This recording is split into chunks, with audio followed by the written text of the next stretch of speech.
continuación, para dar inicio a la exposición, quisiera presentar a la expositora que impartirá la sesión de hoy. Su nombre es María Francisca Vergara, psiquiatra infanto-juvenil, magíster en psicología clínica infanto-juvenil. Posee una amplia trayectoria en la atención de niños y adolescentes, además de ser docente universitaria. Bueno, le dejamos el paso a María Francisca para que dé inicio a su presentación. Docente. Hola Ruth, muchas gracias.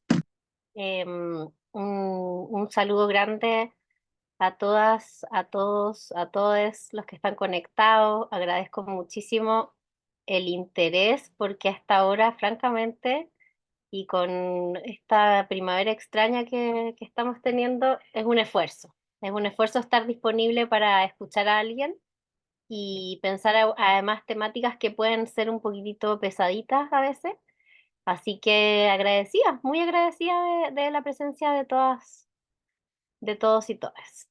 Em, Voy ya entonces, para no retrasarnos, compartirles la pantalla y, y empezar esta presentación, que tiene un nombre un poco como ecléctico, la verdad. Hablaba recién Ruth de historias clínicas complejas y la verdad es que la idea es como ligar, ¿no es cierto?, las biografías que viven situaciones traumáticas repetitivas, de ahí como la idea de como historia clínica compleja o biografía compleja, y su relación, ir como graduando la conversación hasta la relación con el fenómeno clínico de las autoagresiones, ¿ya? Em, Como ustedes saben, esta presentación es una especie como de vínculo directo al curso de autoagresiones y conducta suicida en niños, niñas y adolescentes que vamos a hacer la próxima semana con Alba. Entonces, a modo como de introducirnos un poco en el tema y como conectarnos también como afectivamente, ¿no? Con esta idea de la infancia y la adolescencia como en el fondo en una especie como de situación de mucha vulnerabilidad, ¿no es cierto? De historias, como decíamos recién, de situaciones abusivas, de situaciones de vulneración. Parto con esta idea o esta pregunta de cómo, ¿qué es infantilizar? ¿Ya? En el sentido de que eh, esta palabra ya, ¿no es cierto?, es usada en general con una idea como bastante peyorativa, ¿no? Como que nosotros dentro de nuestras conversaciones cotidianas, como en el mundo adulto, cuando alguien infantiliza a alguien es como que lo hace ver como menos, ¿no? Y de ahí como de una manera un poco como de conexión afectiva con la idea de que ya en nuestra psiquis la infancia tiene una posición como de desventaja, como de menos, como de algo que no tiene como un peso, una validez como lo tuviese, digamos, psíquicamente para nosotros el mundo adulto, ¿ya? Entonces acá les pongo como esta reflexión, ¿no es cierto? Como que ojalá infantilizar a un otro fuera como escuchar a ese otro, validar las emociones de ese otro, contener a ese otro, quererlo, enseñarle límites, enseñarle a reconocer esas propias emociones, hacerlo sentir capaz, hacerlo sentir competente, finalmente como considerar válido a ese otro, ¿no? Ojalá como en la idea de infantilizar, si es que tuviéramos que construir un verbo a partir de algo de la infancia, pudiésemos tener nosotros como adultos en el centro este rol, ¿no? Como comunitario de cuidados, ¿ya? Y quiero que se queden con esta idea como de la comunidad, porque mucho también de lo que vamos a ir como revisando del contenido como quizás clínico de lo traumático, tiene una respuesta muy importante, pensando en lo terapéutico, en esta como cosa de la comunidad, de cómo la comunidad escucha, de cómo la comunidad está atenta, ¿ya? De cómo la comunidad se une y repara. Bueno, en esta misma línea, entonces, el infantilizar lamentablemente en nuestra sociedad es, como decíamos antes, ¿no? Como mirar en menos, mirar peyorativamente a alguien que, ¿no? Como que de cierta manera no está en la idea de como lo asociado a la infancia como en el centro del cuidado, ¿no es cierto?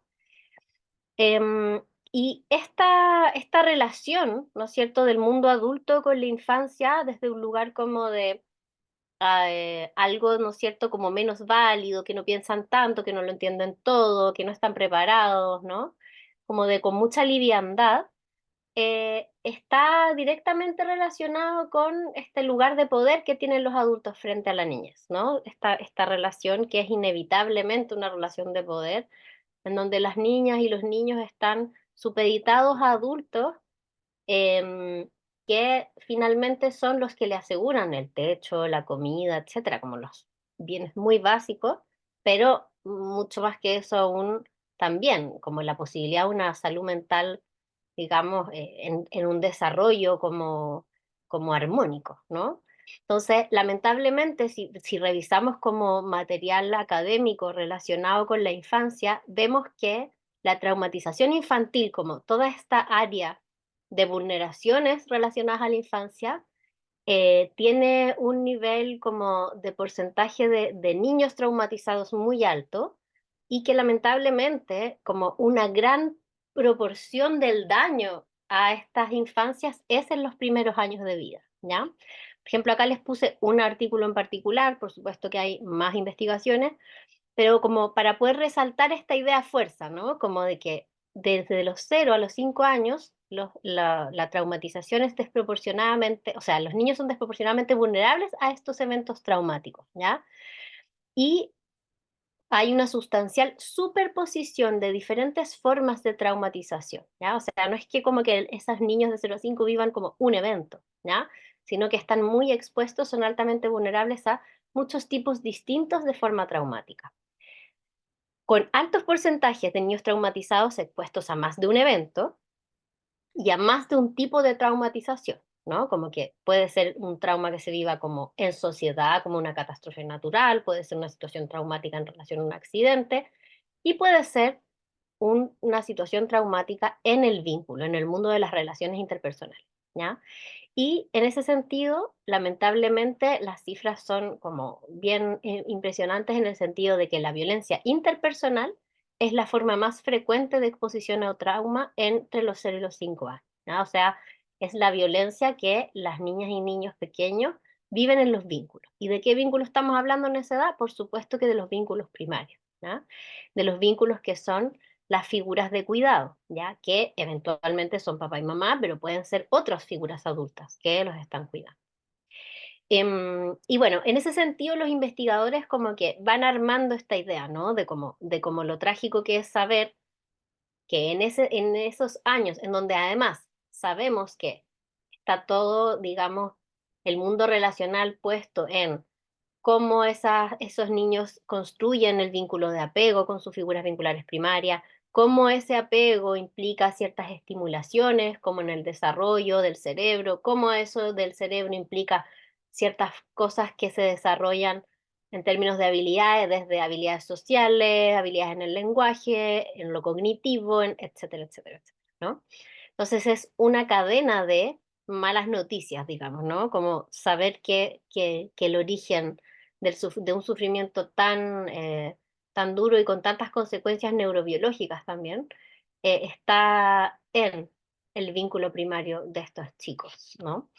¿Y qué dicen los investigadores entonces? Que la relación de la incidencia y las secuelas del desarrollo y sociales de la exposición a violencia interpersonal, hay un investigador en particular que dice, Charles Stein, que como que destaca la causa prevenible más grande de enfermedad mental es esta forma de trauma, el trauma que se da en las relaciones interpersonales en los niños.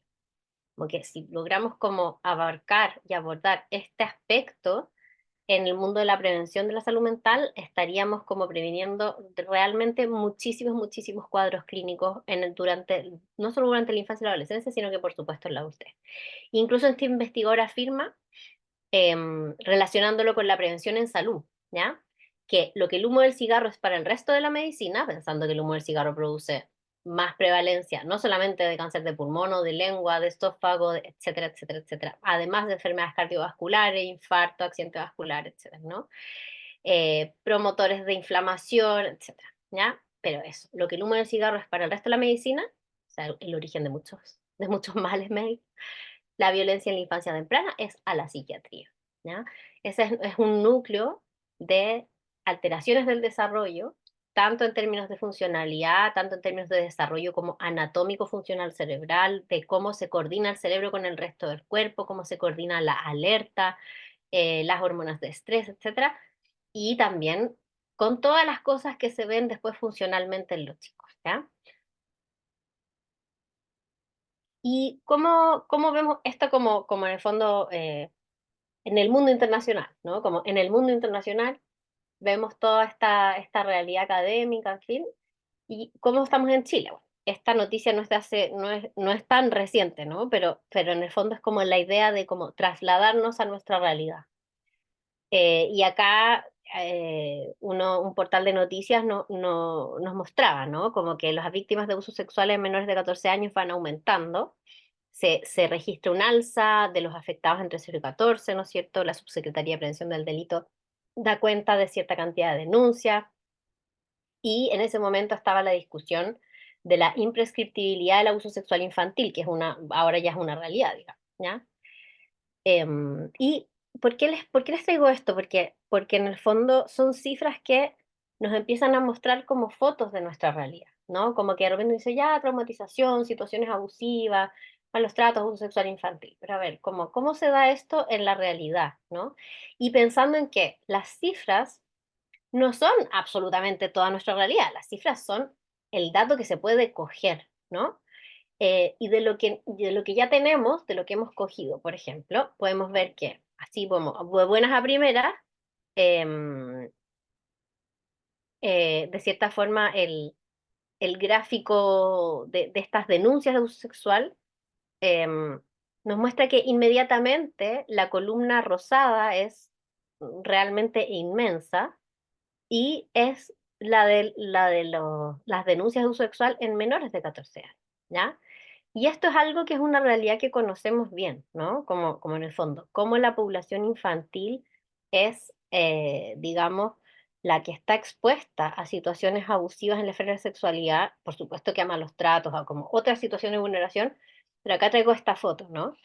Y cómo entonces las infancias efectivamente están expuestas a un tipo de traumatización que se da, por supuesto, en el vínculo. Sabemos además que los abusos sexuales infantiles se dan en lo más prevalentemente en el núcleo familiar o en el núcleo cercano de esas niños, niños y adolescentes, ¿no? O sea, son en el fondo familiares directos o conocidos directos de la familia que acceden al círculo de confianza y es ahí donde se sitúan estas situaciones abusivas, ¿ya? Entonces, uno, menores de 14 años, o sea, de 0 a 14, el mayor riesgo. Y vemos una segunda patita de esta información, que también es algo que hemos visto a través de los años, que es que eh, un, primero, si eres menor de 14, el gran riesgo, ¿no es cierto? Esta gran exposición, esta gran vulnerabilidad. Y luego, si eres menor de 14 años, pero además eres mujer, ¿no? Las cifras se disparan, ¿no es cierto? Como que en el fondo antes veíamos los menores de 14 años, y acá vemos la comparación, los morados son las niñas menores de 14 y los rosados son los niños menores de 14. Y claro, la cantidad, acá también hay una situación relacionada, ¿no es cierto?, de la posición de los adultos con las infancias, ¿no es cierto?, como esta figura de poder y de cómo miro la infancia, cómo me relaciono con ella, qué es lo que me permito, ¿no es cierto?, cuál es el límite, cómo es la crianza, ¿no es cierto?, qué es lo que se normaliza y lo que no. Y con más ojo aún cuando eso sucede específicamente en las niñas, ¿no? Como que acá también hay una variable de género que es importante y es innegable en las denuncias de abuso sexual infantil, en donde no solo los menores de 14, sino que específicamente los menores de 14 mujer caen aún más en riesgo, ¿no? Entonces, la relación de esto en nuestra sociedad ha sido variable, ¿no es cierto? De a poco ha ido despertando, ¿no es cierto?, el interés por proteger a las infancias, por hablar de los cuidados, por pensar específicamente en las niñas, además, ¿no es cierto? Yo les puse acá la imagen, por ejemplo, ¿no? Como es, ya que estas cifras eran del 2019 hacia atrás, como en el 2019 tuvimos, ¿no es cierto? Esta como despertar en relación a a la violencia de género en particular, ¿no es cierto? Como con esta foto performática de las tesis, pero hubo muchas otras manifestaciones de como la conexión ya de empezar a mirar estos fenómenos, ¿no es cierto? Tanto de las mujeres en particular, pero como en particular de las niñas, ¿no? Como de las mujeres, de las infancias, etc. La relación que construimos entre nosotros, finalmente, ¿no es cierto? Como seres humanos, como sociedad. Y entonces, como haciendo esta introducción, un poco como conectándonos con la problemática, ¿no? Cómo la traumatización se da de una manera como desproporcionadamente grande o son desproporcionadamente vulnerables los niños pequeños y cómo esas vulneraciones, esos malos tratos se dan particularmente en estos vínculos primarios, ¿ya? Entonces, cuando nosotros queremos como analizar el fenómeno más a fondo, acá yo les traigo algunas palabras que son de Marjorie Antañani y el doctor Jorge Barudi, que han escrito y enseñan muchísimo respecto a los buenos y los malos tratos en la infancia, y hablan como de una diferenciación, ¿no es cierto?, de los distintos tipos de malos tratos, de cuándo el maltrato son situaciones o episódicas, ¿no? Y cuándo empieza a volverse como una especie como de continuidad de relación maltratante, diferencian la idea, ¿no es cierto?, del dolor físico, del dolor psíquico, y destacan algunas cosas como el centro de la problemática, ¿ya? Una de las cosas que destacan es que este tipo de dolor, ¿no? De dolor psíquico y de vulneraciones son provocadas en específico por personas que son significativas, ¿ya? Son los papás, son las mamás o los cuidadores principales, que finalmente en la psiquis infantil en desarrollo están representados como los que están ahí para ayudar, calmar el dolor, ¿no? eh, Salvar de la situación, ¿no es cierto? Aparte de, en el fondo, cumplir con las necesidades básicas, techo, comida, etcétera, y las necesidades de cuidado, que también son necesidades básicas, ¿no es cierto? Como las de cuidado y de afecto, ¿no? Pensando en lo que hablábamos del vínculo de apego. Y entonces, cuando se producen este tipo de situaciones de vulneración y esos malos tratos, ¿no es cierto? En estos vínculos tan importantes, ¿no es cierto? Que son los que me construyen en el mundo, como que los que me confirman mi existencia, ¿no? Los que me permiten seguir vivo, básicamente. Hay mucha dificultad también por el tipo de desarrollo y la estructura de pensamiento de esas edades pequeñitas de construir una explicación que dé sentido a eso vivido, como cómo yo en este vínculo, en el que me abrazan y me siento bien, ¿no? Que me saludan en la mañana, que me sonríen, que juegan. Y me siento también, de repente me siento tan mal, tan incómodo, ¿no? Como con algo corporal que no sé cómo se llama, ¿no? Pero como que no es grato, que me genera, digamos, una especie como de exaltación, de alerta, ¿no? Como no se puede como juntar una explicación que dé sentido a la vivencia maltratante, porque puede ser que esa niño a esa edad todavía no sepa que eso que está viviendo se llama abuso sexual infantil o que se llama maltrato físico, ¿ya? Eventualmente quizás no tiene todavía las palabras para darle el sentido. Entonces, lo que vive es una confusión, ¿no es cierto?, de cómo la persona que me arropa en la noche y me dice qué, me hace sentir esto, claro, o debe ser culpa mía, o esto debe ser lo normal, ¿no? Esto es tener una mamá, esto es tener un papá, o esto es tener a alguien que me cuide, ¿ya? Y de ahí que entonces este tipo de vínculos toman esta caracterización que algunos teóricos han descrito como el doble vínculo, ¿no es cierto? En la ambivalencia que produce, ¿no es cierto? En esta sensación como contradictoria. Y de ahí, por supuesto, que al ser psíquicamente tan compleja, es difícil simbolizarlas, ¿no? Ya, esto qué quiere decir, ¿no? Como, ¿cómo les doy sentido a esa vivencia? Sé que es una vivencia intensa, no sé si es mala o buena, como es desagradable generalmente, ¿no? Muy corporal, además, de muchas consecuencias neurobiológicas y por lo tanto reacciones corporales también, que vamos a ir viendo también a través de la presentación.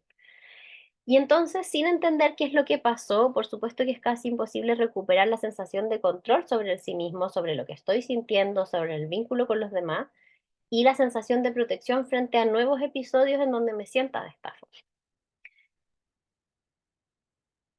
Y por lo tanto también estos mismos autores destacan como esta idea, ¿no? De que no hay peor trauma que el producido dentro de la propia familia. sus consecuencias tan graves están asociadas al significado de las relaciones familiares, en donde sea la paradoja en que ese niño es maltratado porque se supone que los tiene que cuidar, proteger, educar, ¿ya? Y son los que están ahí, por si algo externo aparece, son ellos los que deben calmarlos y consolarlos, ¿no? Entonces, ¿cómo se une esto, ¿no? ¿Cómo se arma una posibilidad de entender eso que está pasando o de sentir que tiene como cierta lógica? De ahí que han habido descripciones, ¿no es cierto? Porque de este tipo de vivencias, ¿no? Como este tipo de vivencias que no es un episodio particular traumático, ¿no? Son distintos eventos, aquí, allá, vivencia, etcétera, como un proceso traumático, ¿ya? Y a ese proceso traumático se le ha ido dando distintos nombres a través del tiempo. En las clasificaciones internacionales han ido apareciendo en los como descripciones, digamos, de cuadro clínico como trauma del desarrollo, o en la incorporación al CIE-11 de el trauma, el estrés postraumático complejo, ¿ya? Y así sucesivamente como que se ha ido incorporando esta idea de incluir, ¿no? De incluir en la visión clínica, darle un nombre a esto, ¿no? Más allá como de denominarlo maltrato, sino que denominarlo como un cuadro clínico que permita también una descripción, porque por supuesto que por la complejidad que tiene, también la respuesta psíquica y corporal es compleja, ¿ya? Por lo tanto, la descripción clínica es compleja. Pero vamos a ir tratando como de resumir algunas cosas puntuales. Si tuviésemos que buscar un nombre, podría ser esta idea del trauma complejo como entidad clínica, en donde está esta experiencia en donde los cuidadores principales han tenido dificultades en regular afectivamente a los niños y también a regularse ellos mismos, ¿no? Para estar disponibles. Y han sido finalmente la fuente de terror, de miedo y al mismo tiempo el vínculo que les permite estar vivos, que es lo que destacábamos antes, ¿no? Y ahí es que entonces empiezan a verse los efectos de estas situaciones abusivas prolongadas como el maltrato psicológico, físico, la violencia intrafamiliar y el abuso sexual infantil. Ahora, esto también es súper importante, ¿no? Que el dolor per se, psíquico, físico, digamos, no es equivalente a patología, ¿no es cierto? Un poco igual como cuando hablamos en psicopatología de la angustia, como la angustia es algo que también le da como dinamismo a nuestra vida, como que nos alerta, nos hace que no crucemos en rojo, ya, como que nos prepara, nos anticipamos, planificamos. Bueno, con el dolor es también igual, ¿no? Es como parte de vivir, tiene momentos de sufrimiento y de dolor. Ahora, la diferencia es que en el periodo de desarrollo que están estos chicos, lo esperable es que hubiese un otro, ¿no? Que me está confirmando quién soy, que me está mostrando el límite, que me está mostrando que hay quienes me pueden acompañar para entender mis emociones y saber encauzarlas hacia mi autorregulación. Y es la ausencia entonces de sintonía y de respuesta a estas reacciones emocionales de dolor de un niño o una niña lo que hace que sean insoportables, abrumadoras, ¿no es cierto? Y por lo tanto fuente de estados traumáticos y psicopatología, ¿ya? Por lo tanto, en esta sintonía también va a estar la respuesta terapéutica. Ya, voy a tomar un poquito de agua porque hemos estado ahí uno tras otro. Ya. Entonces, de ahí es esperable, ¿no es cierto? De que todas estas como, este proceso de vulneración, como de esta constante, haga que, sobre todo en los primeros ciclos de vida, además, que es un periodo particularmente sensible para el desarrollo cerebral y los mecanismos de regulación del cerebro, etcétera, y del cuerpo, produzcan un alto índice de distintos problemas de regulación de los afectos, regulación de los impulsos, alteraciones de memoria, de atención, de autopercepción ampliamente como de corporalidad, vivencia de cuerpo y autoestima, ¿no? Como autopercepción amplia de las relaciones interpersonales, de procesos de somatización, ¿no? De cómo manifestar en el cuerpo el mundo de lo psíquico y en los sistemas de significado.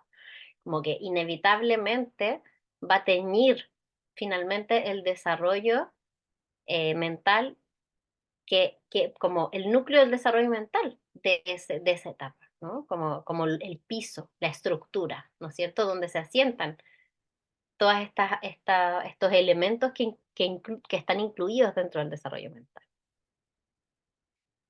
Y ahí hacer el link, ¿no es cierto?, eh, con lo neurobiológico también, ¿no es cierto? Como todas estas amenazas no solo van a cambiar como la fisiología del cuerpo en términos de que el cuerpo necesita como activarse ante la amenaza, como nuestro cerebro está preparado para eso, para que se dilaten las pupilas, entre más luz, el corazón lata más rápido, llegue más sangre a todos lados, podamos pensar más, que se aprieten los esfínteres, que, en fin, ¿no? Que disminuya como la perfusión gastrointestinal, porque no es momento de andar digiriendo cosas, es momento de activarse, de que el tono muscular, etcétera, ¿no? Como la alerta del sistema simpático versus el parasimpático.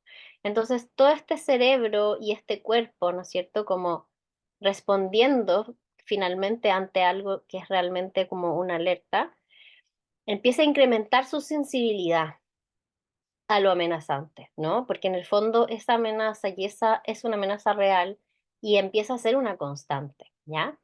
Y esta activación cerebral inducida por el miedo empieza a como activar ciertos lugares en particular del cerebro, ¿no es cierto? Un lugar en particular muy especial y muy importante para la regulación del miedo y como del mundo emocional en general es la amígdala cerebral, ¿ya?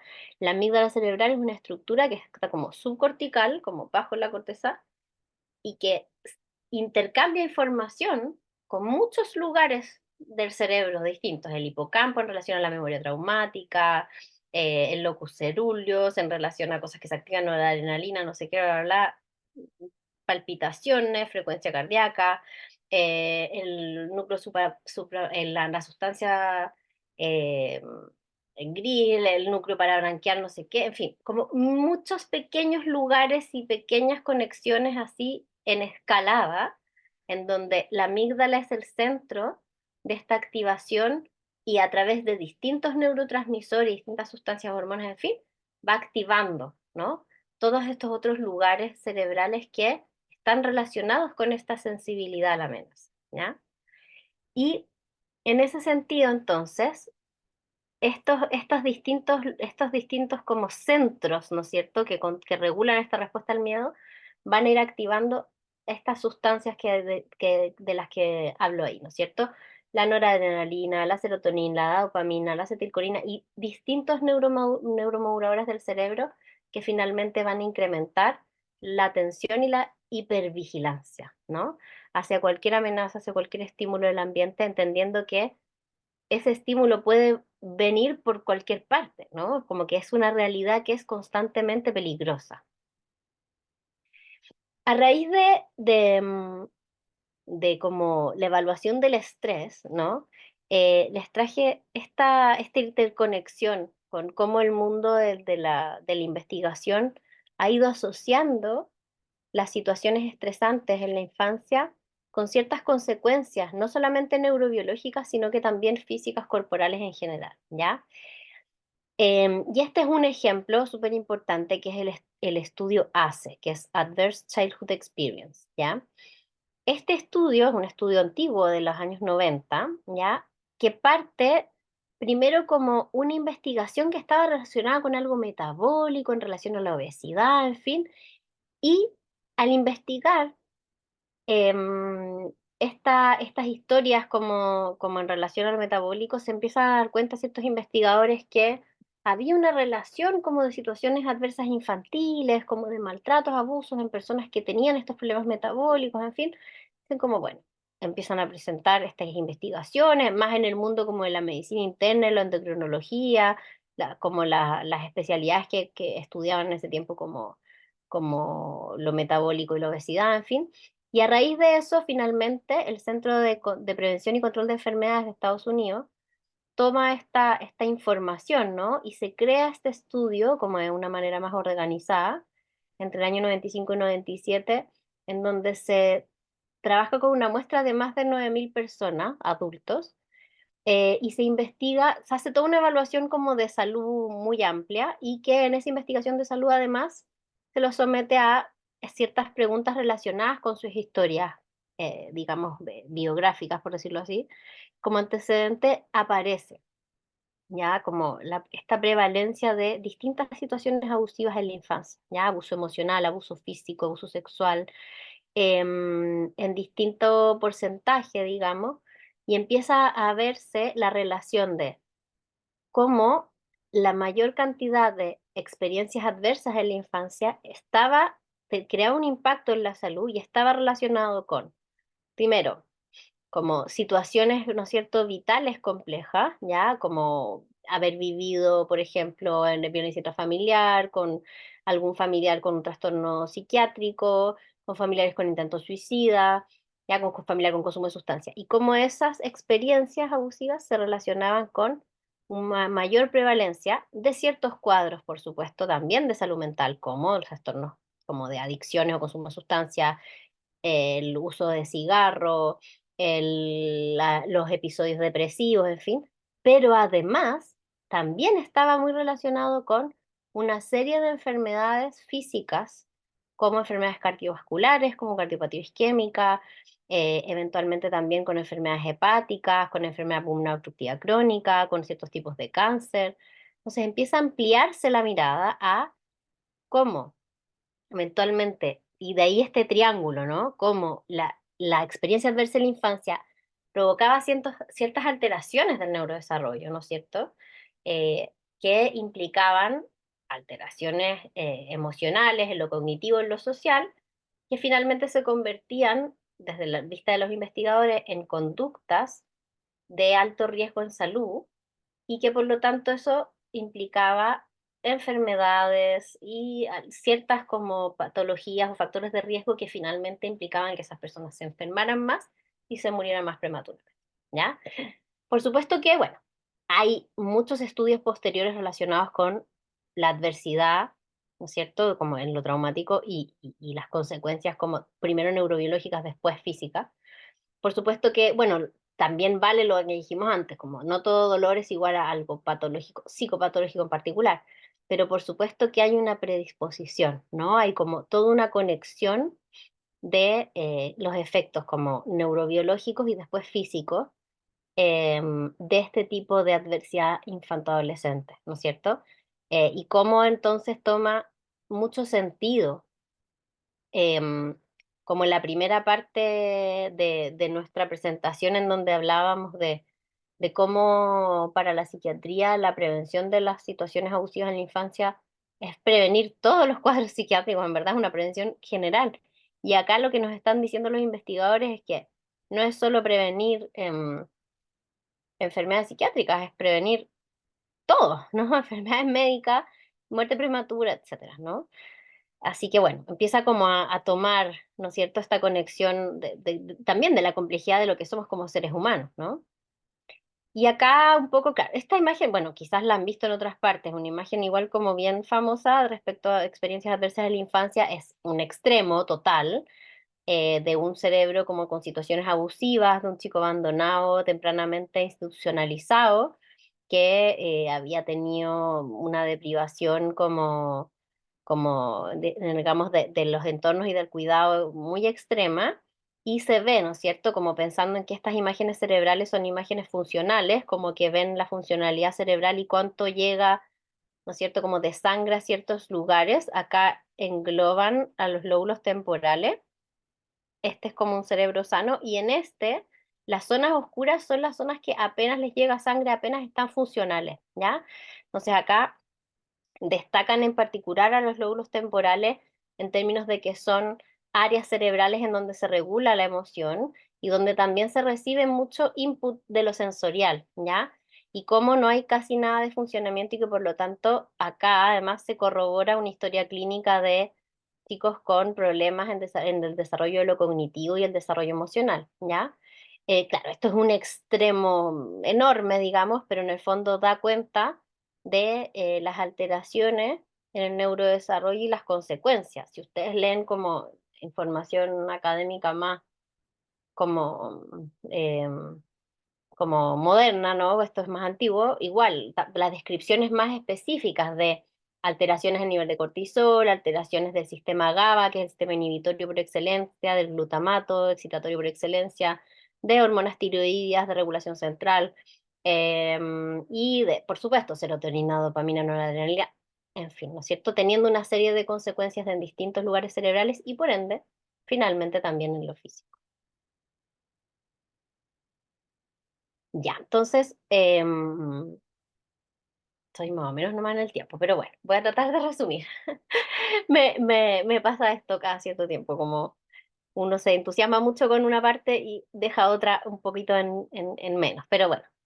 Por supuesto que un poco es finalmente la confirmación, ¿ya? Lo que traigo acá es la confirmación de las consecuencias de lo que vimos antes, ¿no? Como en el cuerpo, esta serie como de cascadas de cambios hace que cambien las pulsaciones cardíacas, cambie la respiración, el tono muscular. Hablábamos, ¿no es cierto?, de la amígdala y su interacción con los distintos lugares, ¿no es cierto?, del tronco cerebral, en fin, y del resto como de la corteza, y cómo eso finalmente implica que en el cuerpo empieza como a sellarse, ¿no? Empieza como a sentirse esa situación de amenaza y se empieza a cronificar, ¿ya?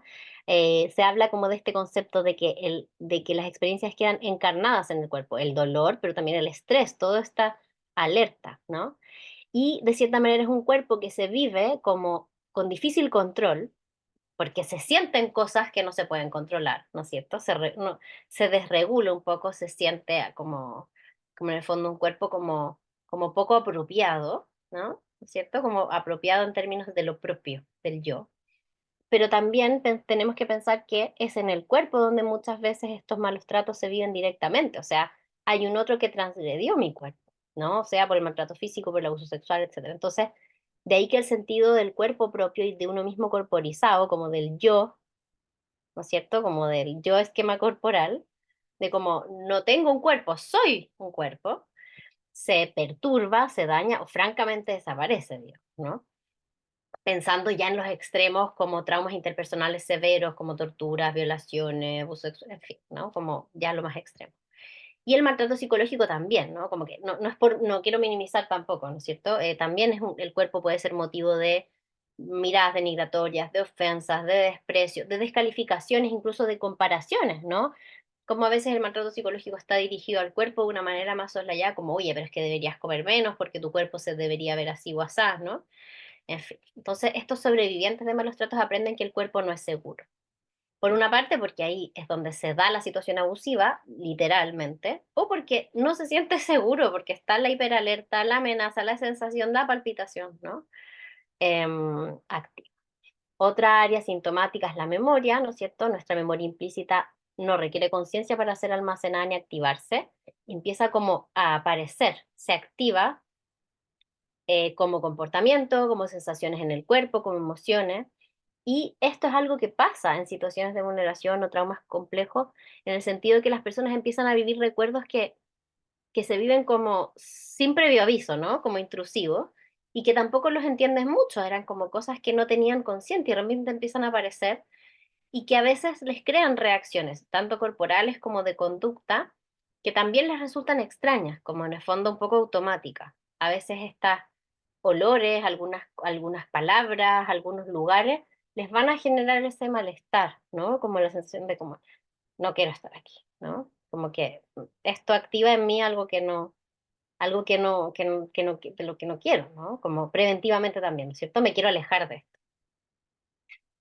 Desde otro lugar también, en términos más como del pensamiento un poco, ¿no? Y como de la organización del mundo simbólico, hablamos de la conciencia de lo vivido y cómo esto es tan complejo en los niños, pensando en que hay una estructura de pensamiento que está en desarrollo y complejización, y en donde en ese momento la sensación de alerta y de incomodidad no tiene un nombre, ¿ya? Si yo tengo 3 años y con suerte, digamos, he logrado como, es como estoy en mi mundo, ¿no es cierto?, pequeño, con un entorno súper específico y mi entorno supuestamente protector. Vivo una situación así, no tengo cómo ponerle nombre a abuso sexual, es abuso sexual, ¿no? Como maltratos. Ese es el vínculo que tengo con ese otro yo que me acompaña y que supuestamente me cuida. Y por lo tanto, puede que no quede registrada como esto es un abuso, ¿no? Pero provoca ciertas emociones y sensaciones corporales que sí quedan registradas y que son desagradables, ¿no es cierto? Y que son, digamos, lo que finalmente después empieza a manifestarse de una manera más compleja a medida que los chicos crecen y finalmente se convierte en lo traumático propiamente tal ante la significación que esa persona le da posteriormente a los hechos y dice como, acá está, ¿no? Como empezar a generar estas emociones que en un principio no se entienden, que son confusas, que de repente como que se relacionan finalmente con esa vivencia a la que sí se le puede poner nombre, ¿no? Por ejemplo, ¿no es cierto? Esto que les puse acá, si la situación abusiva es muy tempranamente en la infancia, puede ser codificado como normal, comillas, por supuesto que es desagradable, incómodo, en fin, pero lo vivo como, esa es mi realidad, ¿no? Ese es un vínculo con un papá o con un abuelo o con, ¿no? No hay como un daño físico aparente, está toda esta cascada que hablamos recién del estrés, del hiperalerta, en fin, pero pareciera por fuera como que no pasó, ¿no? Y cuando ese sobreviviente de abuso toma conciencia, ahí es donde empieza esta sensación de esta experiencia como arrasadora. Ya. Otra área como sintomática también relacionada es la descripción de la disociación, ¿no? Que es cuando se separan los contenidos mentales que están conectados como con un nivel consciente y de repente es como que se escondieran, ¿no? Y es que nuestro cerebro trata de protegernos y dice como no, esto no lo puedo tolerar ahora, guardémoslo un poquito, ¿no? Protegiendo como de estas emociones, de estos recuerdos que son dolorosos. em, y finalmente en ese momento protege, ¿no? Calma. Pero cuando esta disociación empieza a volverse como la única posibilidad, ¿no? Que no puedo incorporar eso vivenciado y como darle un significado, hablarlo, comunicarlo, eso se vuelve desadaptativo y finalmente se va a necesitar un proceso psicoterapéutico en donde me acompañen a vivir esto, ¿no? Que me sostengan para poder como poner esto que es disociado en algún lugar en donde sea contenido, ¿no? Y donde empiece a ser como vinculado con otros hechos, con otras cosas, con otras vivencias, con otras sensaciones. Ya. Y ya como en la última parte, todo lo que está relacionado con la regulación emocional también, ¿no? Las consecuencias en términos como de hiperactivación, en donde hay muchos casos que las personas como en esta respuesta, ¿no es cierto?, de lucha o huida que tiene el cerebro, evitan el daño mediante estas conductas de hiperactivación o se hipoactivan, ¿no es cierto? Y tienen esta conducta de evitación del daño, que muchas veces es descrita como el sometimiento, ¿no? Ante una situación de amenaza. Y estas respuestas también pueden quedar como cronificadas y las personas como desregularse en lo emocional hacia la hiperactivación o hacia la hipoactivación, ¿no es cierto? Incluso pasar como de un estado a otro un poco como de manera un poco confusa o parecer que sienten muy intensamente ciertas emociones o que no sintieran nada, ¿no? Como que se alejan de la emoción, se distancian emocionalmente. Esta otra descripción de las vivencias internas de chicos traumatizados también es, a diferencia de lo que les estamos hablando recién, también es del doctor Barú y de Marjorie Antañán, como les había contado antes, como investigadores y escritores y formadores de personas que puedan trabajar en este tipo de situaciones clínicas hablan de distintas consecuencias vivenciales. Por ejemplo, la culpa, ¿no?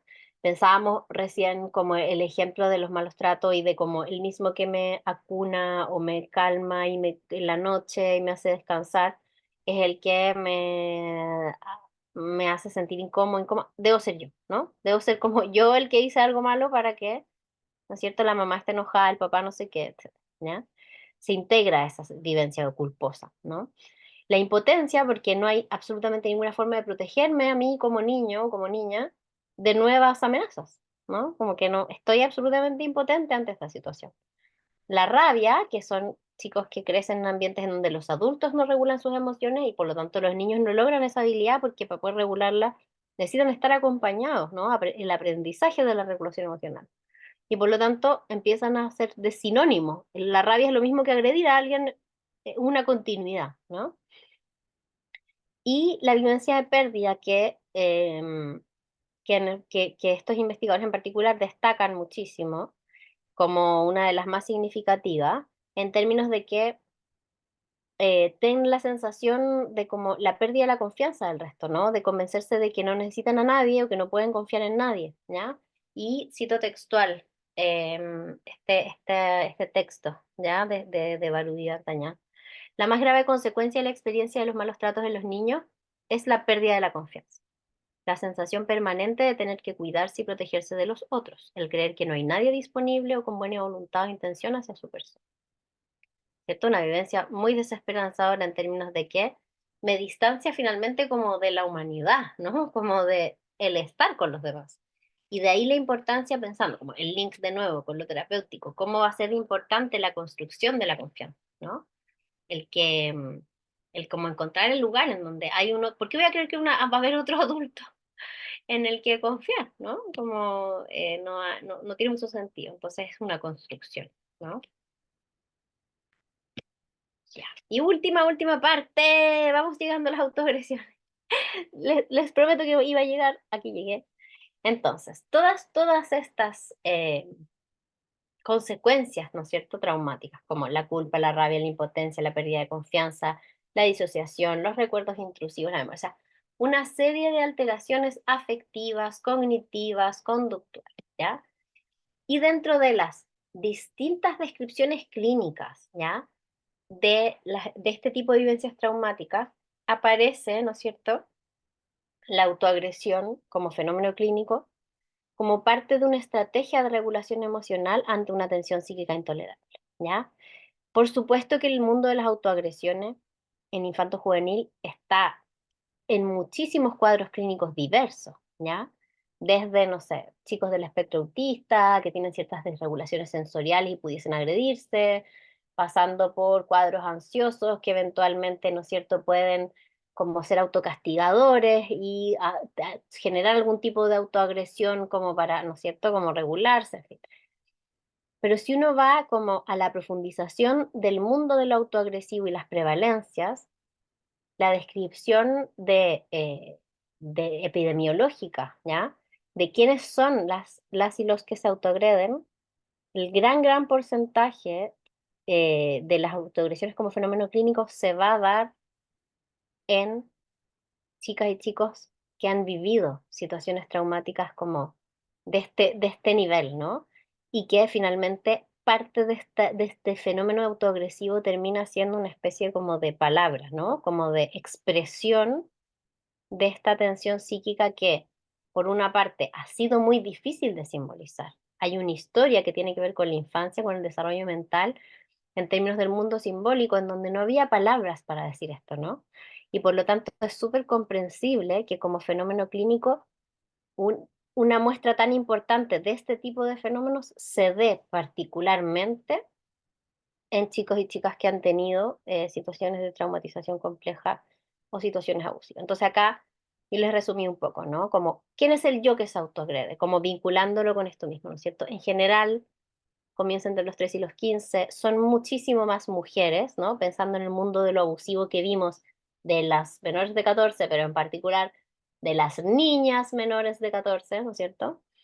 Los estudios epidemiológicos internacionales muestran que entre 13% y 38% de la población adolescente se ha autolesionado al menos una vez en su vida, por eso decimos un fenómeno que igual es amplio, ya no es exclusivo de la traumatización, pero que es evidente que ha ido particularmente como concentrándose, ¿ya?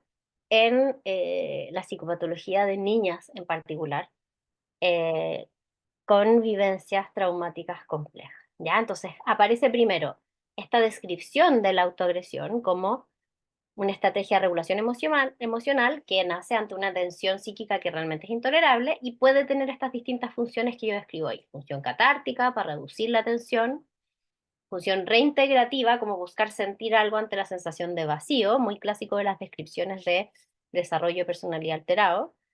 De función expresiva, de cómo comunicar el sufrimiento y movilizar al entorno, ¿no? Ahí muchas veces se usan términos como, "Oh, no, es que está manipulando, no sé qué". A ver, ¿está llamando la atención? Ya, necesita esa atención. Ya, nos está diciendo algo, nos está comunicando algo que no está pudiendo decir de otra manera, que no está teniendo las herramientas para mostrarlo de otra forma, ¿ya? Y eso también tiene un rol en la comunicación con el otro. y por lo tanto es algo que también hay que escuchar como fenómeno clínico, ¿ya? Y finalmente va a ser el proceso terapéutico lo que le va a poner palabras a eso, ¿no? Y entonces, la autoagresión ha sido descrita como respuesta al malestar subjetivo, síntoma de un trastorno mental como un síntoma más, un trastorno en sí mismo. Intentaron meterlo en el DSM-5 como conductas autoagresivas no suicidas o no sé qué, en fin, ¿no? O finalmente una forma de expresión del sufrimiento. Yo escojo un poco, por supuesto que hay muchos autores y diferentes opiniones, pero la idea de la forma de expresión de sufrimiento, entendiendo que vamos a tener que ir a preguntarle al yo por qué se autoagrede, ¿no? ¿Qué está poniendo en el cuerpo? ¿No es cierto? ¿Qué está simbolizando? ¿Qué palabra es esa autoagresión? ¿No? ¿Qué significado tiene? Lo que sabemos hasta ahora, en términos como epidemiológico, es que los mayores factores de riesgo de autoagresiones van a ser sexo femenino en la infancia, trastornos de salud mental como episodios depresivos, esquizofrenia, trastorno afectivo bipolar y un largo etcétera, y las experiencias traumáticas en la infancia. O sea, esta triada, y cuando se habla de experiencias traumáticas en la infancia, los investigadores lo desglosan en diferentes formas de trauma interpersonal, como por ejemplo estilos violentos de crianza, negligencia emocional de los padres, maltrato en la niñez, abuso sexual en la adolescencia, o sea, todo lo que hemos conversado hoy en relación a la traumatización compleja o biografía compleja, historia clínica biográfica compleja, trauma del desarrollo, trastornos postraumático complejo, en fin, vamos el nombre que le quieran poner, pero finalmente este tipo de mundo vivencial particularmente duro, difícil, que es absolutamente lógico, también en lo comprensivo, ¿no? Que trate de como organizarse y simbolizarse en alguna parte cuando hay algo que no tiene palabras, sobre todo este tipo de vivencias, ¿no? Que es tan difícil ponerle palabras, entendiendo que es difícil armar una narrativa, cuando la vivencia ha sido en una etapa tan temprana, en donde ponerle un nombre cuando es la persona que me cuida, cómo va a ser la que me maltrata, cómo va a ser la que me hace sentir incómoda, ¿no? Absolutamente comprensible que la simbolización sea un proceso como complejo y que por lo tanto la narrativa sea difícil y aparezcan fenómenos, ¿no es cierto?, que como que reemplazan la palabra hablada finalmente, ¿no? Y uno pudiese como hipotetizar, bueno, acá hay un símbolo importante que es el del sufrimiento en el cuerpo, la autoagresión. Y por lo tanto, acá obviamente no vamos a profundizar en las intervenciones y en fin, el espacio del curso de la próxima semana no habla solo de autoagresiones, habla también de suicidalidad en la infancia, indicaciones de hospitalización, factores de riesgo, en fin, pero también un módulo importante es de autoagresiones y del proceso de intervención. Pero algunas cosas importantes. Concepto de sobrevivientes, ¿ya? Me parece súper importante pensar la traumatización compleja, entendiendo todos estos cambios neurobiológicos y físicos relacionados con las situaciones adverse childhood experience, los hace, que nos hacen, por lo tanto, enfermar más psíquicamente, pero también físicamente, nos ponen en riesgo de muerte, ¿ya? Las situaciones abusivas finalmente nos ponen en peligro de muerte porque por consecuencias psíquicas nos pueden llevar hasta la ideación suicida o por las consecuencias neurobiológicas y físicas nos pueden llevar a enfermar y morir más prematuramente. Por lo tanto, es absolutamente lógico hablar de sobrevivientes de procesos traumáticos, ¿ya? Entendiendo que la muerte es un riesgo. Y más que de víctimas, ¿no? Porque además la idea de sobreviviente también permite la oportunidad de agencia de ese yo. Como no es lo mismo ser como la víctima, es un lugar muy de como no hay nada que yo pudiera hacer, ¿no? El sobreviviente es el que estuvo ahí, está ahora armando esta narrativa y como usando las herramientas que el aprendizaje del proceso terapéutico le pudiese dar, ¿no? Creo que eso también es un link que es importante que podamos hacer. Para comenzar cualquier proceso terapéutico con una persona traumatizada, crear un espacio de confianza, que la persona sienta que validamos su vivencia, que creemos su relato, ¿ya? No necesitan los cuestionamientos que probablemente han recibido del momento de la denuncia, de los familiares, de su propia mamá, de su propio papá, de sus abuelos, en fin. Es importante que haya un vínculo seguro en donde pueda empezar a crecer la esperanza, entendiendo que la confianza es la pérdida de la confianza. El doctor Baruí y María Antañán nos explicitaron, es una de las consecuencias más graves. Por lo tanto, no va a ser fácil construir. esa confianza que se ha visto traicionada tantas veces. Por lo tanto, la construcción del vínculo terapéutico va a implicar el espacio de escucha, ¿no es cierto? Alentar a que esa persona vaya desarrollando una actitud proactiva, ¿no es cierto?, de ciertas decisiones y no de sometimiento como ha tenido que ser el proceso traumático, sino que es de juicio crítico hacia el trabajo que estamos haciendo, a veces de la capacidad o la oportunidad de decidir ciertas cosas. Claro, hay cosas que no son posibles de como cambiar en el esquema de lo terapéutico, pero eventualmente desde como ya, en qué lugar te vas a sentar, qué hoja vamos a hacer, qué actividad, no sé qué, como de ir hasta de la hora, como te voy a atender a esta hora o a esta, como, ¿no? A veces cosas tan pequeñas, ¿no es cierto? Como esa actitud proactiva en los detalles, porque es en el vínculo con el otro. Dando seguridad vital, por supuesto, entendiendo que este tipo de cuadros puede ser muy polisintomático, desde síntomas anímicos, depresivos, ansiosos, disociativos, de memoria, de sueño, ¿no? Y por supuesto que eventualmente de ideación suicida, ¿ya? Y en ese sentido, ahí necesitamos como dirigir nuestra mirada y pensarlo y preguntarlo y abordarlo. Identificar, por supuesto, los síntomas que sean más disruptivos, y implementar estrategias para disminuirlos, como apagar los incendios que produce un cuadro así de polisintomático. Y finalmente ir ayudando a reconocer lo traumático, los distintos estados emocionales relacionados con eso y dándole significado, ¿no? Ir armando una narrativa. Y para terminar, el destacar, ¿no es cierto?, una frase en específico, que es de un texto de Carol Gilligan, que es una investigadora en relación a esta temática, y dice, Chai observa que la superación del trauma depende de la comunalización del trauma, o sea, el trauma vuelto hacia la comunidad, todos nosotros. ¿Ya? Volvemos al punto de partida, de nuestra relación con las infancias, ¿ya? De todos nosotros y ellos, ¿no? Poder contar qué es la comunalización del trauma es poder contar la historia a alguien que escucha con la seguridad de que puedes confiar en que vuelva a relatarla fielmente a otros en la comunidad. Es como estar en comunidad y compartirla con esa. Por lo tanto, la recuperación comienza en la escucha.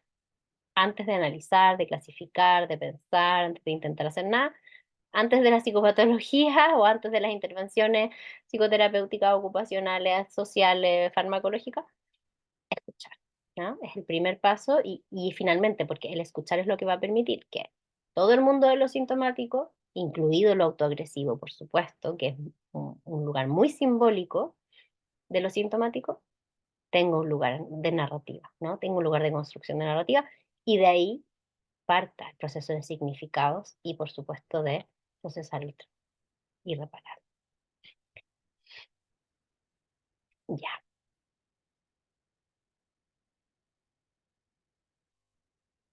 eso, me apuré un poquito al final porque eran... No se eh, preocupe, docente. Bueno, ujú, ahora es el momento de las preguntas.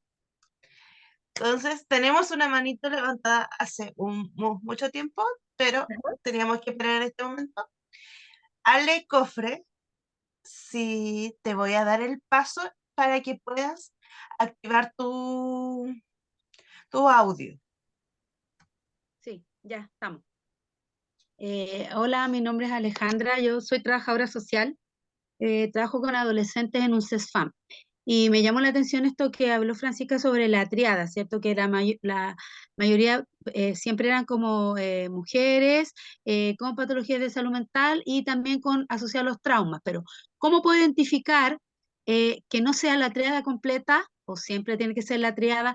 Puede solamente ser asociado al trauma sin necesariamente tener que tener una patología de salud mental o solamente tener quizá una patología asociada a una carga genética y no tener un trauma. ¿Cómo lo identifico para poder ayudar a esa familia o a ese niño, niña o adolescente?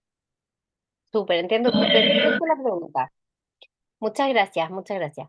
A ver, yo creo que ahí es súper importante entender que cuando hablaba de esos factores de riesgo, es como factores de riesgo que tienen mucho peso en las investigaciones. O sea, si uno tiene que analizar como el mundo del autoagresivo y leer material como bibliográfico, investigativo, gran porcentaje, realmente muy gran porcentaje de casos, van a ser chicas adolescentes con cuadros, digamos, asociados a lo de salud mental con experiencias traumáticas de base. Pero por supuesto que quedan muchísimos más, que claro, en el uno a uno son únicos e irrepetibles, ¿no? En donde pueden ser, como hablaba antes, ¿no? Como episodios depresivos sin base traumática, trastornos ansiosos, rasgos de personalidad de cierta línea, trastornos del espectro autista, como dije en un momento, que también desde lo sensorial, en fin, cuadros desde como tricotilomanía hasta, o sea, hay un sinnúmero de situaciones en el que el mundo del autoagresivo se puede presentar, ¿ya? En el curso que vamos a hacer la otra semana, no es por hacerme propaganda, pero dado el tiempo, ¿no? Yo voy describiendo primero distintas formas como del mundo del autoagresivo en la infancia, con los distintos tipos de cuadros clínicos que uno puede pensar y el rol que tienen esas autoagresiones en esos cuadros clínicos, pero obviamente igual el énfasis lo voy a hacer en los procesos traumáticos y las autoagresiones relacionadas, ¿no es cierto?, con esa línea clínica, porque es muy importante, ¿ya? ¿Cómo podría en lo práctico diferenciarlo? Va a ser súper importante en la atención primaria poder hacer una muy buena historia clínica con esa chica, ese chico y esa familia y que sea evaluado por un equipo multidisciplinario, ¿ya? Porque al trabajar con médico general, con una psicóloga, con trabajador social, con enfermero, en fin, se va a poder como complementar la historia y las miradas y nos va a poder como orientar a que ya, no, acá claramente ha habido, mira, el TEPSI salió alterado a tal edad y después en la escala de evaluación del desarrollo este cabro tuvo un retraso en lenguaje y sabéis que parece que la socialización y cómo va en el colegio, no, ¿sabéis qué? Este cabro tiene un trastorno de neurodesarrollo y esta autoagresión va por esa línea y, ¿no? Como que entonces es la historia clínica y la evaluación de distintos profesionales que permita una mirada más amplia al caso, lo que nos va a ir dando la confirmación. Porque por supuesto que en el caso único, perfectamente yo podría tener conductas autoagresivas en otro tipo, en niños, ¿no? Como varones, sin patología traumática y con XXYZ, ¿no? O sea, por supuesto que sí. Entonces ahí la clave va a ser entendiendo que es un fenómeno complejo, ¿ya? Siempre la autoagresión va a ser un fenómeno complejo, sea que parezca en un trastorno de espectro autista, una incapacidad intelectual, en un trastorno ansioso o en una experiencia traumática compleja, siempre va a ser un cuadro complicado porque en el fondo o hay un cerebro que no está pudiendo como parar antes y por lo tanto llega la autoagresión como desde la impulsividad o la autoagresión está relacionada con ideación suicida dentro de un cuadro depresivo o en fin, ¿no? Las respuestas son todas complicadas, por lo tanto va a ser muy importante la evaluación como multidisciplinaria. Y ahí también, uno, la construcción de la historia, porque, insisto, lo más multidisciplinaria posible. Cuando yo hablaba recién de enfermería, por ejemplo, a veces la gente no incluye enfermería en salud mental, pero en la atención primaria, ¿quiénes hacen las evaluaciones de desarrollo psicomotor?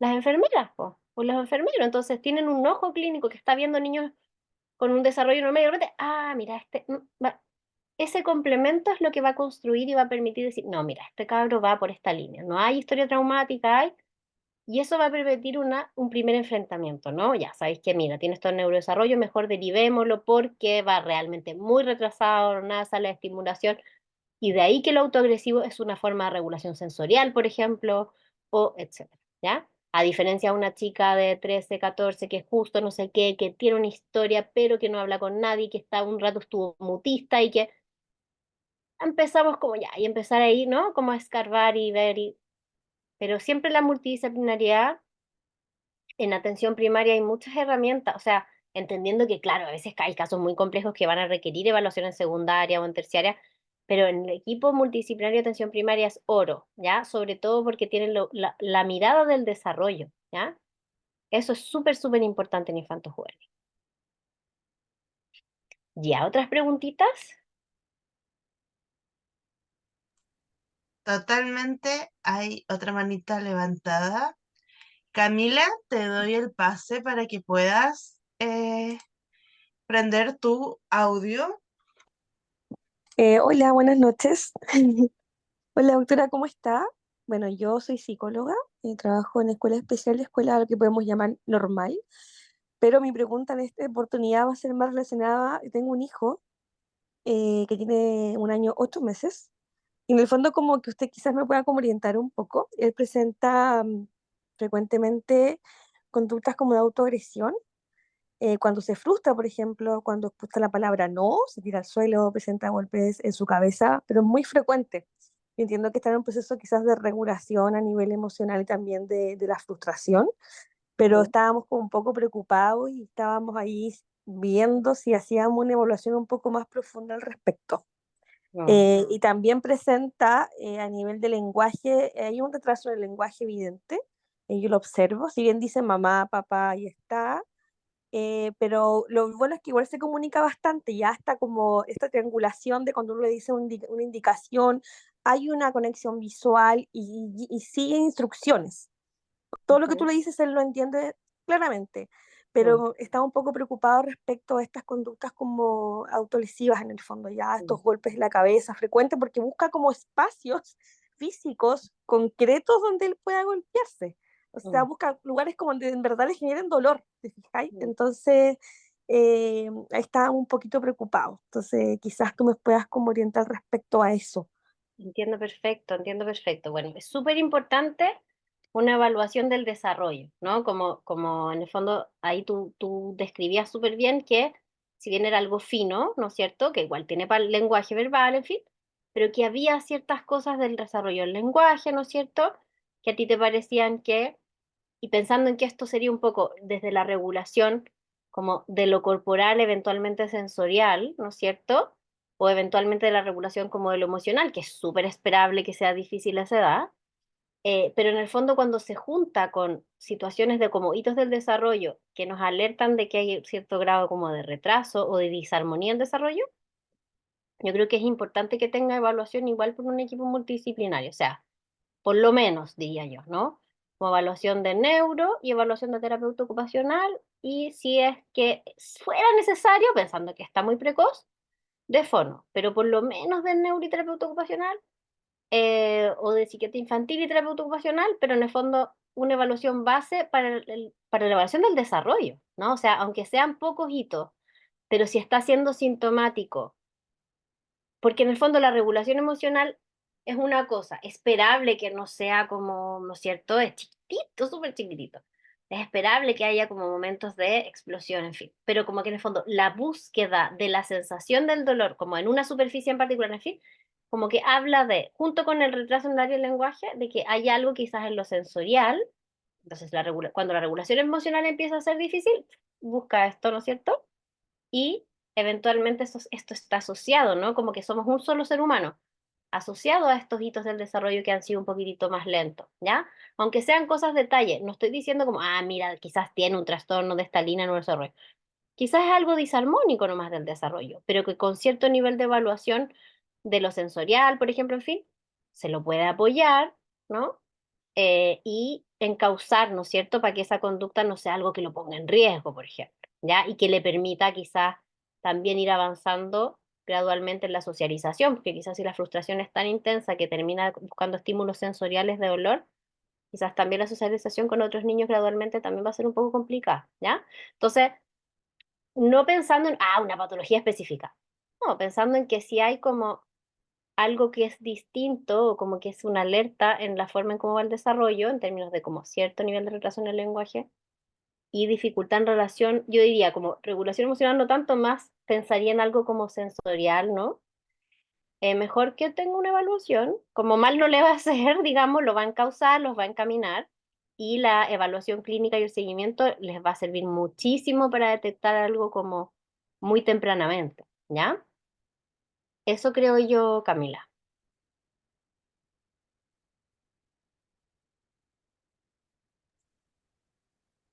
¿Alguien más?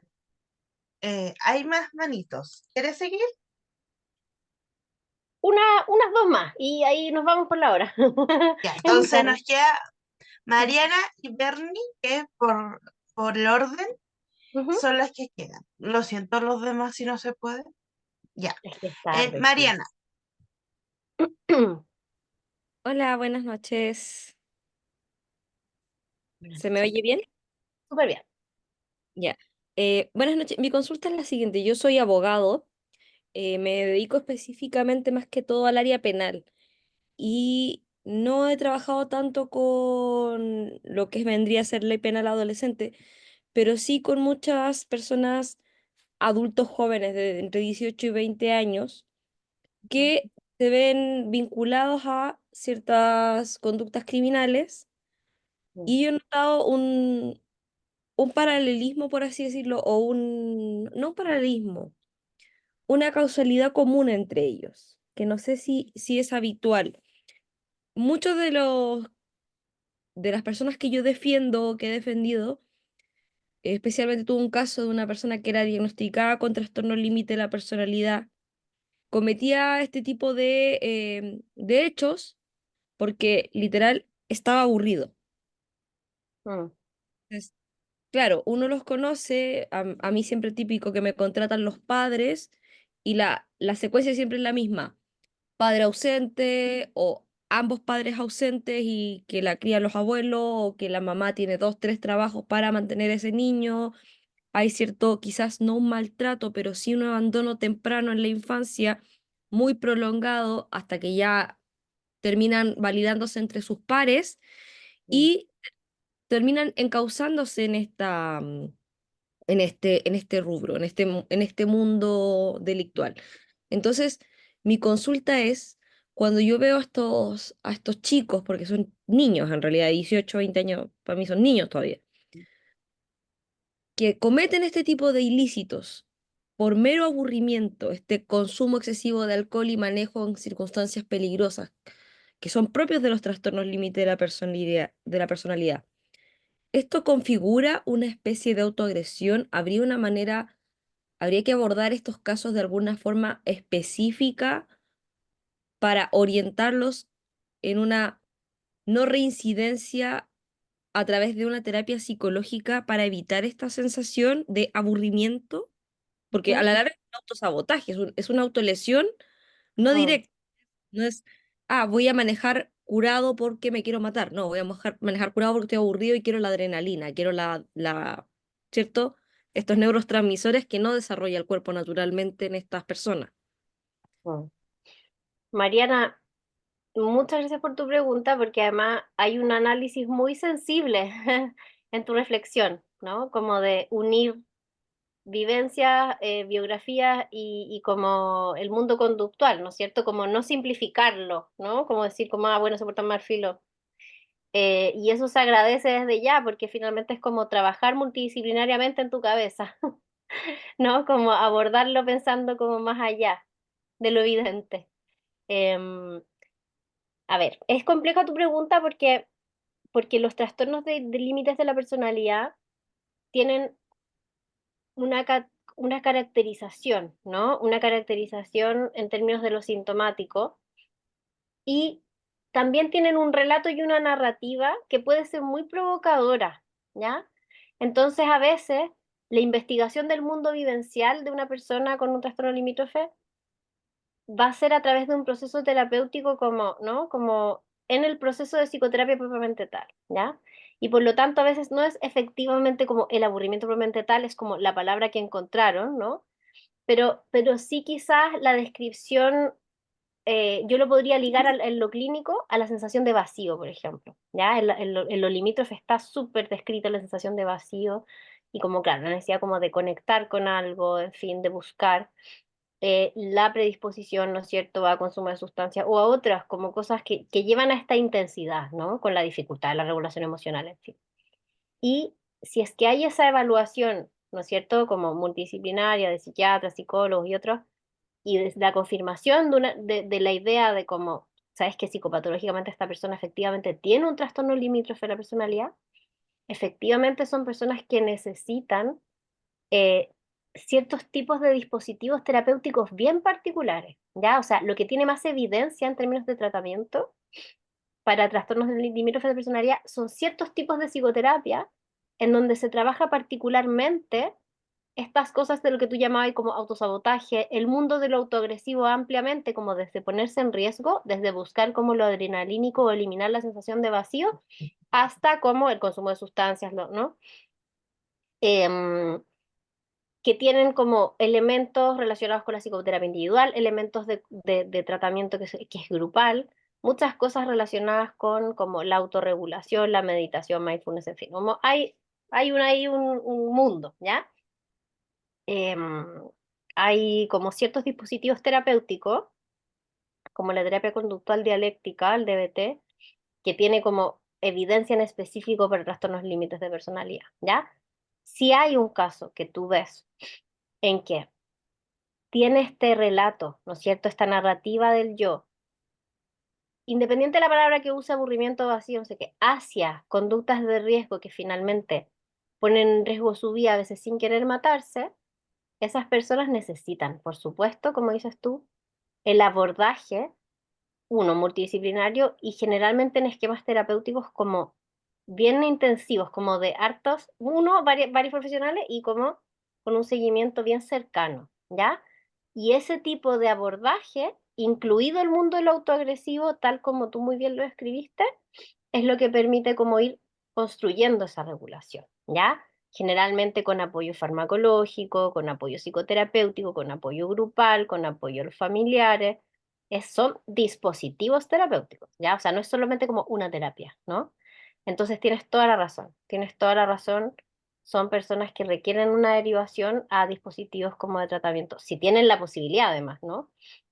Porque también esas son, por ejemplo, en general ese tipo de equipos así de complejos son caros, digamos, ¿no? Son como intervenciones que son complejas, ¿ya? Y cuando se construyen ese tipo de dispositivos en la esfera de lo público también, como hay ciertos lugares en donde, ¿no? Se da de esta forma. Así. Y también va a haber que priorizar, porque ese tipo de casos, por ejemplo, si está el consumo de sustancias como muy al límite y eso es lo más sintomático en el momento, quizás no va a poder pasar a DBT o a un equipo, va a tener que pasar primero a un equipo multidisciplinario relacionado con consumo de sustancias, etcétera, y de ahí, una vez abordado eso, se va a poder abordar la personalidad, ¿no? Entonces, bueno, hay un mundo, pero esa línea de pensamiento que tú estás siguiendo está muy correcta, ¿ya? Ya, pero Y se sí, podría eventualmente se podría, una persona revertir limítrofe en tratamiento, la conducta, porque yo ujú, entiendo que, claro, esta persona no se autolesiona y ya no está en la infancia real, porque generalmente el TLP se diagnostica ya en la adultez, exacto, claro. Pero pero yo créeme que veo nosotros cómo tenemos pacientitas de 14, 15 que claro, uno dice personalidad, pero uno habla de desarrollo de personalidad limítrofe porque francamente, o sea, el nivel sintomático es muy alto, ¿ya? Hay otros casos que no, digamos, ¿ya? Pero tienes toda la razón, como ese tipo de conductas tan riesgosas, ¿no? Para ellos y para otros, porque finalmente también es como, y que de repente uno escucha el argumento es tan vacío, ¿no? Como que tan poco conectado como como con todo, ¿no? Con sí mismo, pero con los demás. Sí, en un proceso terapéutico eso puede abordarse, ¿ya? Es complejísimo, es complejísimo. Son casos muy difíciles, pero sí, puede abordarse. Y es muy importante que sea multidisciplinariamente. Gracias. Ahora sí, última, y nos vamos porque francamente, la hora. Docente, para serle sincera, creo que no vamos a poder hacer una última Perfecto, no pregunta vamos a poder hacer, no porque nos demoramos siempre. porque aún falta Ah, el sorteo ya. y lo lamento mucho. Yo sé que muchos estaban con varias preguntas, les dejaron muchas preguntas por el chat, por si Mm, acaso, lo lamento, pero es porque aún falta el sorteo. Igualmente les quiero dar las gracias a todos los que asistieron al seminario, a los que dieron su tiempo para escuchar a la docente, igualmente a la docente. Muchas gracias por el seminario que dio. Fue muy, ¿cómo se podría decir? Nos dio mucha de su conocimiento y, y mucho le dan las gracias por el chat. Entonces, ahí para que pueda ir a ujú, ver un poco los comentarios. Igual, ya. muchas gracias. Si usted quiere dar unas últimas palabras. Mucho agradecimiento por el interés y invitarlos igual al curso de autoagresiones, que insisto, no es solo autoagresiones, es también de conducta suicida, indicaciones de hospitalización, en fin, factores de riesgo, una parte que no es muy entretenida, prevalencias, epidemiología, pero también un módulo súper interesante de autoagresión. Y muchas gracias por el interés. Eso es lo más importante. Ya. Y bueno, muchas gracias y